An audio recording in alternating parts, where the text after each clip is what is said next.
जो व्यक्ति हर वक्त उपलब्ध नहीं रहता, उसके समय का सम्मान किया जाता है। उसकी उपस्थिति में वजन होता है। लोग उसकी हां को भी गंभीरता से लेते हैं और उसकी ना को भी।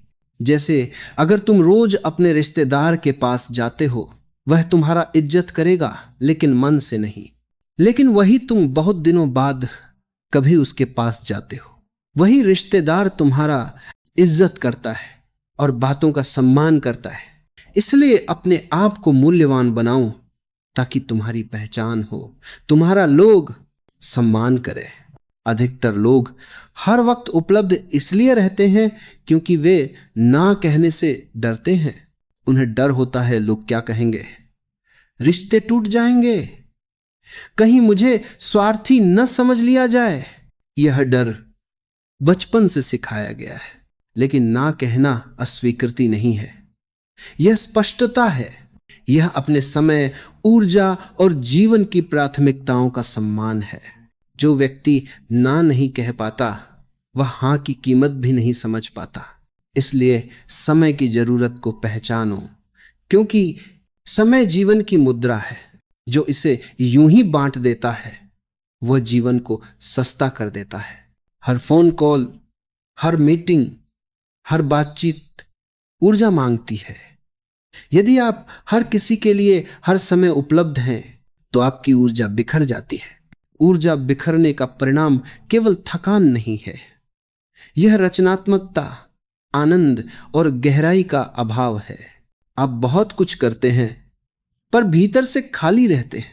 हर वक्त मौजूद रहने की कीमत चुकानी पड़ती है, जैसे आत्मसम्मान का क्षरण, निर्णय लेने की क्षमता में कमी, निरंतर अपराध बोध, भावनात्मक थकान, अपनी इच्छाओं का दमन। क्योंकि धीरे धीरे व्यक्ति दूसरों की अपेक्षाओं में जीने लगता है और स्वयं से दूर हो जाता है। हर कोई प्राथमिकता नहीं होता, यह कड़वा सत्य है, लेकिन आवश्यक है। यदि आप सबको प्राथमिकता देंगे तो आपकी अपनी प्राथमिकता शून्य हो जाएगी। जीवन में कुछ चीजें प्रथम होती हैं, स्वास्थ्य, परिवार, आत्मविकास, उद्देश्य।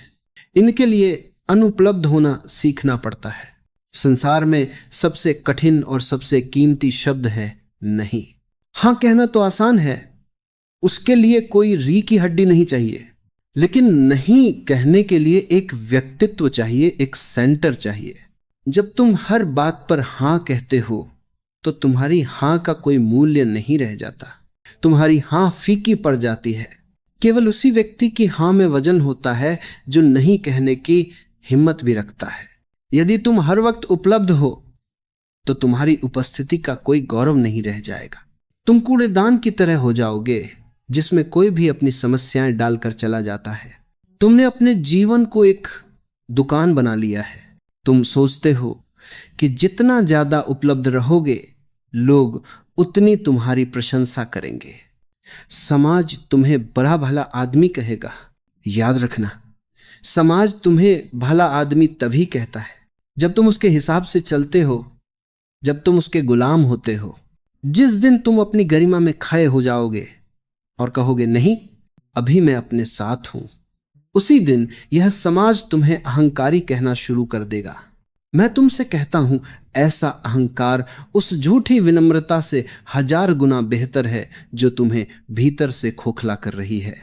इसलिए मैं तुमसे कहता हूं, थोड़े अनुपलब्ध बनो, अपनी ऊर्जा को बचाओ, अपने चारों ओर एक सीमा खींचो। यह स्वार्थ नहीं है, यह स्वयं की पूजा है। जब तुम खुद का सम्मान करना सीख जाओगे, जब तुम अपने समय को प्रार्थना की तरह पवित्र मानोगे, तब दुनिया भी तुम्हारा सम्मान करेगी। भी का हिस्सा मत बनो। भी चाहती है कि तुम उनके जैसे रहो, हमेशा शोर में, हमेशा उपलब्ध। तुम थोड़े अलग हटो, अपने एकांत को चुनो। और जिस दिन तुम अपने एकांत में उत्सव मनाने लगोगे, उस दिन तुम पाओगे कि तुम्हारी अनुपलब्धता ने तुम्हें एक ऐसी सुगंध दी है जिसे पाने के लिए लोग तरसेंगे। क्योंकि हर वक्त उपलब्ध न रहना स्वार्थ नहीं है, बल्कि यह आत्मरक्षा, सेल्फ प्रिजर्वेशन है। जब तुम उपलब्ध नहीं होते, तब तुम अपने अंतस की यात्रा पर होते हो। बुद्ध, जीसस या लाओ त्से, ये लोग हर समय उपलब्ध नहीं थे। वे वर्षों तक पहाड़ों में, जंगलों में अनुपलब्ध रहे, ताकि वे उस परम सत्य को उपलब्ध हो सके जो भीतर छिपा है। जो बाहर उपलब्ध है वह भीतर से कट जाता है, और जो भीतर उपलब्ध हो गया वह बाहर तभी आएगा जब उसकी जरूरत होगी।